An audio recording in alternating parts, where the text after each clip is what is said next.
Join ForumIAS Academy, trusted by hundreds of toppers, including IAS Rank 1 𝐂𝐡𝐚𝐧𝐧𝐞𝐥 Sharma.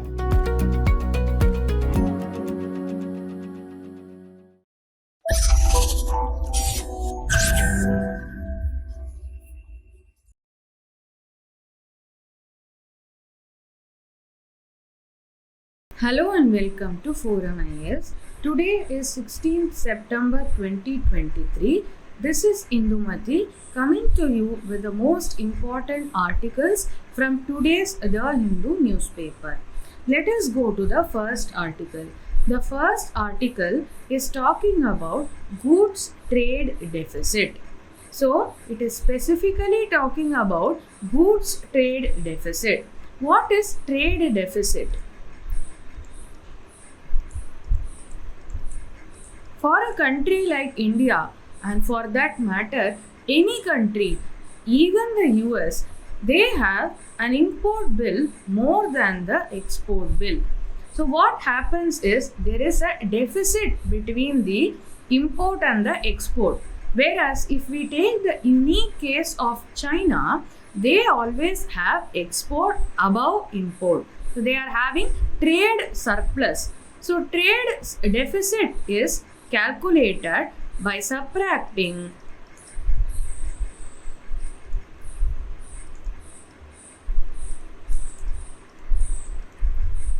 net export from net import. Why this formula has come? If we are importing more dollars are going out of India. If we are exporting, what happens is dollars are coming into India.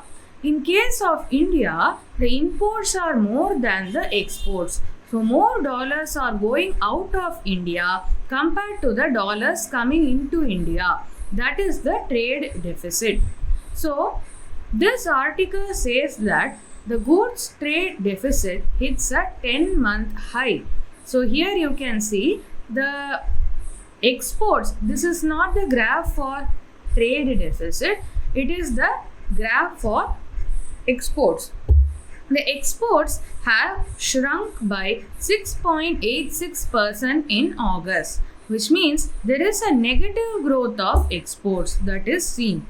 Alright, so what else is given in this news article? We will see in the next slide.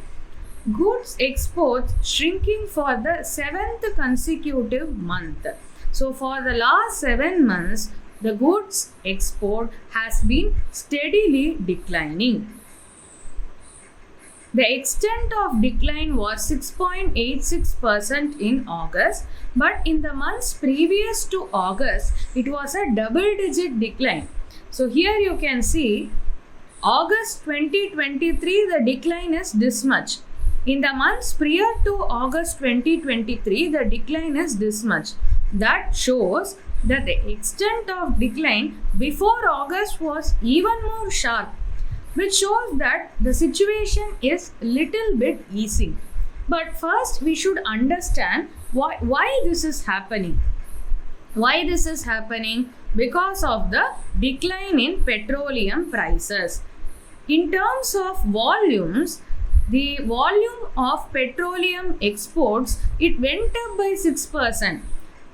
So first, before explaining this, I want to make one thing clear. That is, India imports crude oil. It processes that crude oil into petroleum and it exports that value added material. From that, we earn a lot of foreign exchange by selling processed petroleum. Volume wise, the petroleum product export has increased by 6%, but the price has declined.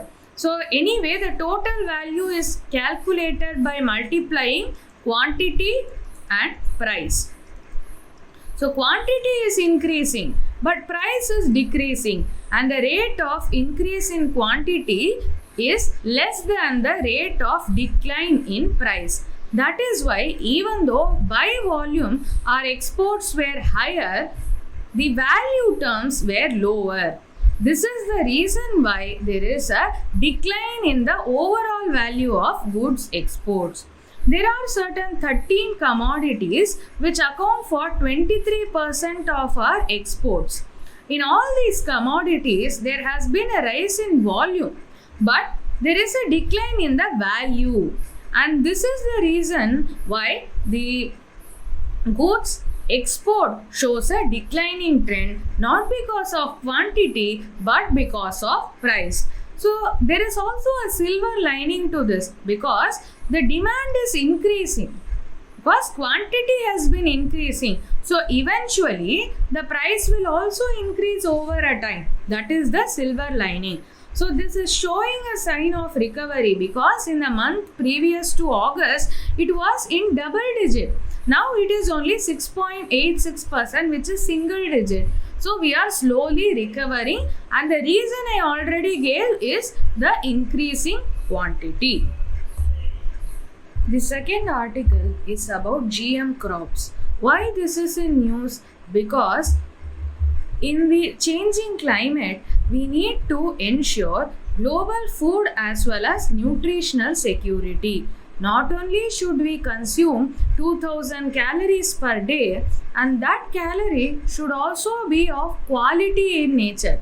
It should not be just composed of carbs only.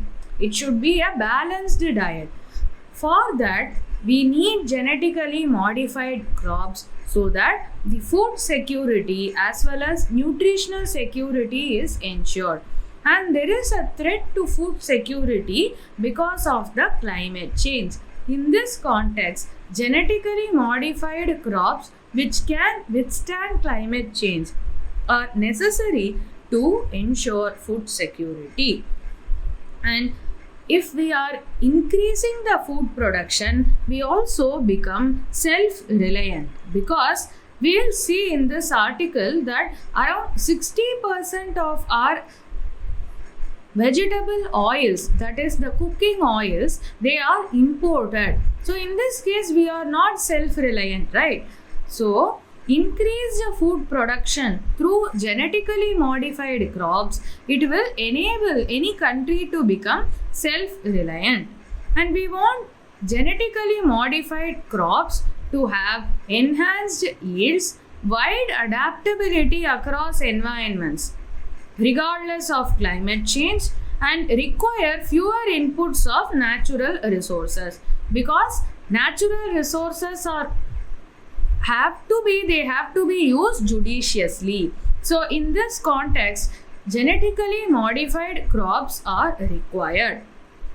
So as of now, 72 countries have adopted GM crops, either for human food or animal feed, and they have also used it for commercial cultivation. Commercial cultivation is GM cotton, that is the best example.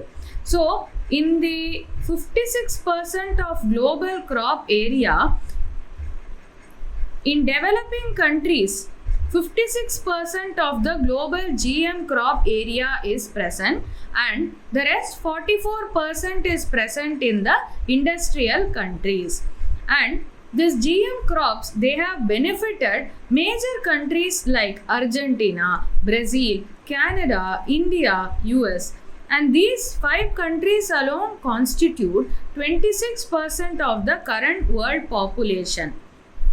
So this shows that GM crops have been benefiting a huge mass of population.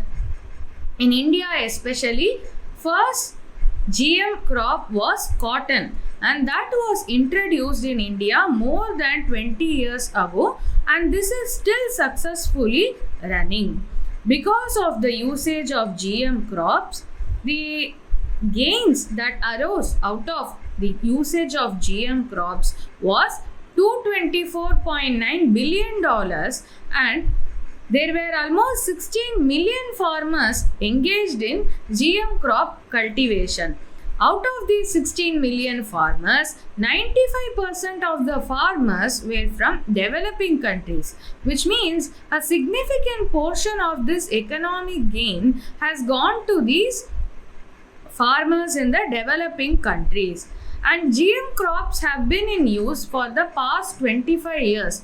So far, any side effects have not been studied deeply. They have not even been observed to a very damaging extent.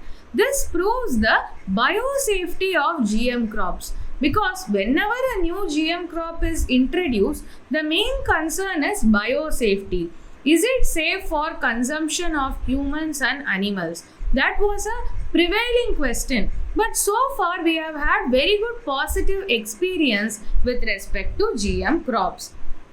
India, why does it need a GM crop in mustard? Why this is in news? It is because of the introduction of DMH11 mustard, which was first introduced by the Center for Genetic Manipulation of Crop Plants under the University of Delhi South Campus. They created this genetically modified mustard. That is why this particular article is in news. Why mustard specifically? As I already said, we have a edible oil deficit. That is proven by the fact that 60% of India's demand is being met by imports. And with respect to edible oil, majority of North India uses mustard oil for cooking purposes. But mustard, it has a very low per hectare yield compared to global average, especially in India. In order to improve this yield, the new genetically modified mustard DMH11 has been introduced. In prelims, they can ask DMH11 is seen in the context of, and they can give one of the option as a genetically modified crop. What is special about this DMH11? This might also come in the statement based question in prelims. So there are two alien genes, that are the Barnase and the Barstar genes, which are isolated from a soil bacterium, and they are introduced in the mustard genome.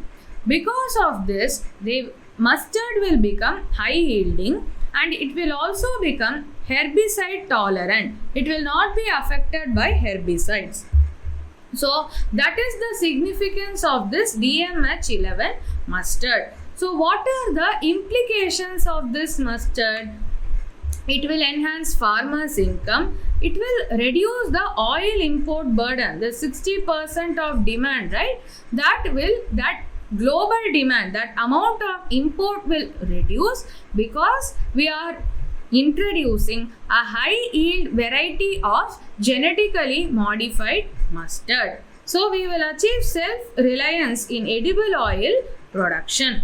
So the environmental release, the Genetic Engineering Appraisal Committee, which belongs to the Ministry of Environment, Forest, Climate Change, they have given approval for the environmental release of DMH11 genetically modified mustard, which means it can be cultivated widely.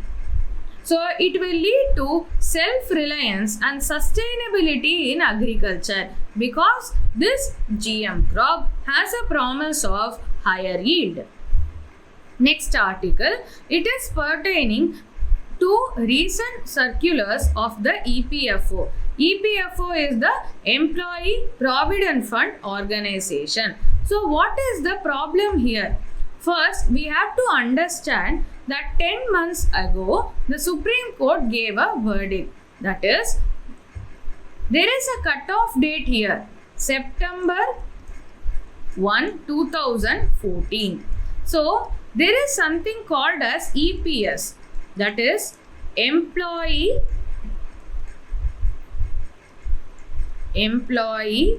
Pension Scheme, which is administered by EPFO. So what happened in this employee pension scheme is, certain amount of contribution comes from the employee. The exact numbers are not important for UPSC exam. Certain amount of contribution comes from the employer. Okay, so they both contribute to the employee pension scheme. So now massive amount of money is accumulated in the EPS fund. then it will be invested in the market in buying of stocks, shares, bonds, etc. And using that return, later when this particular employee retires, EPFO will credit the pension into their account. If someone wants an enhanced pension, then they have to increase their contribution. Then they will be able to obtain enhanced pension. So in order to register for enhanced pension, the cutoff date was September 1, 2014. Related to this, there was a Supreme Court judgment which said that those who did not exercise the option under EPS rules for higher pension were entitled to do so but could not do due to the interpretation on cutoff date. So this was the cutoff date. Before this date, if a person wants increased pension, they can register with the EPFO for enhanced contribution from their side, so that at the end of their service they will also get enhanced pension. But some people could not register to get higher pension because there was a misunderstanding about interpretation of the cutoff date. So some people did not register. So now they are not eligible to receive enhanced pension. So they went to the Supreme Court, and Supreme Court gave them the leeway that it's alright, now you can opt for enhanced pension. But in December 2022, the EPFO again came up with a circular for those who retired before September 1, 2014, and another circular was for those who retired after September 1, 2014 to claim higher pension. So, why these two circulars are being opposed was that because of this circular, the Supreme Court gave a leeway. It's okay if you have missed that deadline, now you can choose. But these two circulars, they are overruling the decision of the Supreme Court. That is the problem. That is the grievance of the people who retired before this cutoff date. They did not exercise that opportunity due to some misrepresentation, miscommunication, and Supreme Court gave them a leeway. Again, that path is blocked for them because of the recent circular of EPFO. Now they are approaching the court again, saying that these two circulars are not in consonance with the Supreme Court ruling, which allowed for those who did not opt for enhanced pension to be able to do so. That is the problem here. Okay. Simply speaking, whether or not a person retired before this cutoff date or after this cutoff date, they should be able to exercise that option for enhanced pension. Okay. So that's it for this article. Next article is about the collegium system. The Chief Justice of India, he said in a lecture that there is a new platform that has been developed, and it will assess the top 50 judges before appointment in the Supreme Court. We know in our study of 𝐂𝐡𝐚𝐧𝐧𝐞𝐥 textbook, the static polity, that the present system of collegium,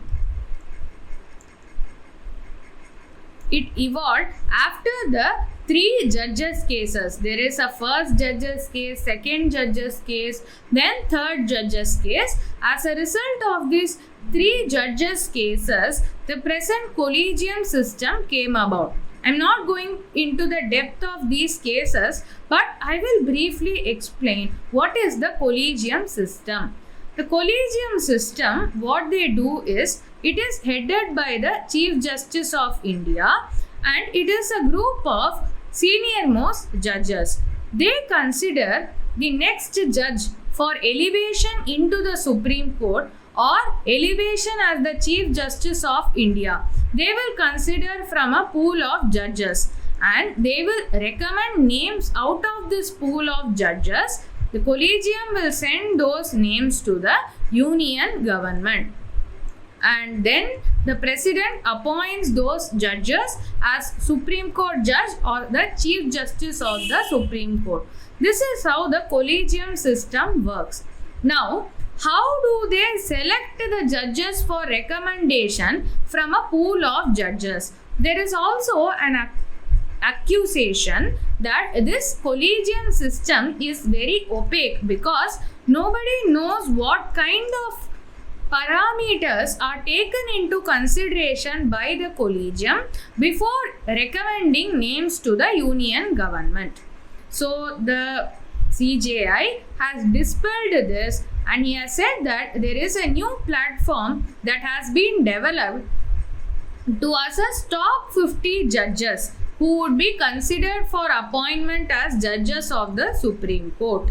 So this is a way of making the process of appointment of judges transparent. So how will this platform rank the judges? It will rank based on the candidates' judgments. What kind of cases they are taking, what kind of judgments they are delivering, what is the quality of judgment. All these things would be taken into consideration, and those judges who are ranking good in this particular platform, they will be recommended by the collegium to the union government. So the personal opinion of the judges is not going to dictate who gets recommended. Their merit will dictate who gets recommended. So that is the thing discussed in this article. Next article is about the Jal Jeevan Mission. So this particular article talks about an investigation in the state of Uttar Pradesh, and it says that whatever targets that are said to be achieved by the Jal Jeevan Mission, which are there in the Jal Jeevan Mission dashboard, are not entirely true. What is it? What is the underlying issue? We will see. So this Jal Jeevan Mission, it wants functional household tap connection. Functional household tap connection for each and every household. So in UP, 100% coverage of FHTC has been declared. But what is the reality? Even though many villages have been declared as having 100% functional household tap connection, many village households, they do not have taps. But even if they have taps, they are not getting water through those taps. And even if water comes through those taps, they get water only for 2 hours. So this doesn't mean that 100% household tap connection has been achieved, right? They should have 24-hour clean water supply through household tap connection. So what is a functional household tap connection household? How is this determined? It is determined by the fact that if this tap is able to deliver 55 liters of potable water is drinkable water per person per day. If a household is able to obtain 55 liters of potable water per person per day, then it is called as functional household tap connection household. The UP government claims that 1.6 crore households have functional tap connections from just 5.1 lakh households in 2019. So you can see that there is a massive jump. But the reality is this claim is not entirely true. The Har Ghar Jal. So basically the aim of this Jal Jeevan Mission is Har Ghar Jal, which means water for every household. Why this has been a particular emphasis of the government? Because the government wants to wean the villagers of their dependence on groundwater and hand pumps. Instead, they want to give water to these households from dams, reservoirs, so that there is no excessive dependence on the groundwater. But we can see in reality that has not been achieved in a full and transparent manner. So that's it for today's discussion. We will see some PYQs. The rule of law index is released by which of the following? This is a fact-based question. Here you know the answer or you don't know the answer. The answer here is D, World Justice Project. Next, which one of the following links all the ATMs in India? This is also a factual question. The answer here is C, National Payments Corporation of India, NPCI. So NPCI has a product called as National Financial Switch, NFS. So through this mechanism, all the ATMs in India are connected. So that's it for today's discussion. Follow us on all these social media platforms. Thank you and all the best.